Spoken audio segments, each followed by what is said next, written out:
Hello, I'm Tyler Carmel from Team Yellow from American High School in Fremont, California. The other members on my team are Arnava, Siddharth, Arya, and Krish. Because we live in Silicon Valley, we are regularly exposed to technology and what it can accomplish. We are passionate STEM students who have a deep interest in using technologies to break down barriers and make life easier for everyone.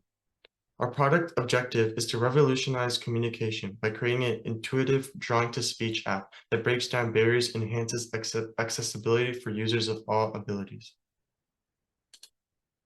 Our co-designer is a 20-year-old woman who has extremely weak muscles, leading to her being unable to perform strenuous tasks such as running or jumping.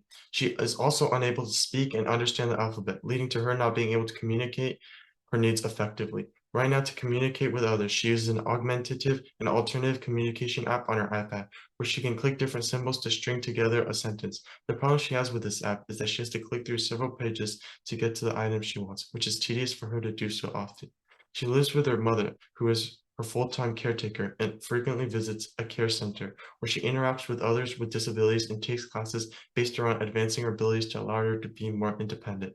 This includes reading and writing classes, along with fitness training. Her hobbies include interacting and listening to people's stories, shopping, and spending time with outside. She wants to be more independent so that she doesn't have to rely on her mother as much.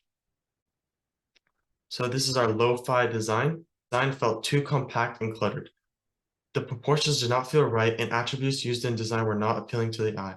We wanted to make it clear and easy to use. There was little space for the live recommendations. Also, suggestions and recent tabs did not add much benefit for the co-designer. Also, the audio button on the bottom right was not user-friendly, as the live recommendations should be clickable to output audio. This design still had problems that our co-designer wanted to change. This included the fact that the buttons were still too small and the fact that the app was text-dominated, which was not optimal for the co-designer to use. She was unable to read what the button said and became unusable for her. This is our hi-fi version. This is our final design. It fixes a majority of the problems we had in earlier designs. We made the app completely usable for our co-designer by getting rid of the text used on the buttons she would need to press. The text was replaced with emojis that clearly display objects so that our co-designer will have an easy time choosing which icon she wants. We also made the buttons bigger so that the icons could be as big as possible and be clearly visible for her. The drawing area and the buttons were all placed in areas that made sense and would allow for clear usability.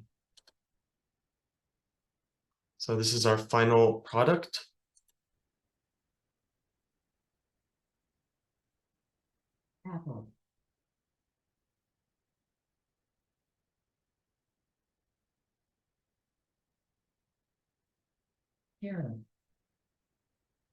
So these are our future plans. So future improvements would be adding the ability to create sentences from previously inputted words and to also add a favorite section so that she doesn't have to keep drawing objects that she uses often. We would also want to add a feature where the app would track when certain items would be asked for. And then based on that, send notifications to our co-designer's iPad, asking if she wanted to ask about that item at the moment.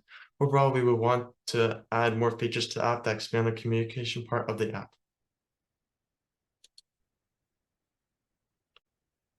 Having people's roles designated properly, we were able to finish the project in a more efficient way. At the start, we didn't have each of our roles laid out, which led to us stepping on each other's feet a lot. But after a while, we were able to form an actual team structure that allowed us to perform much better.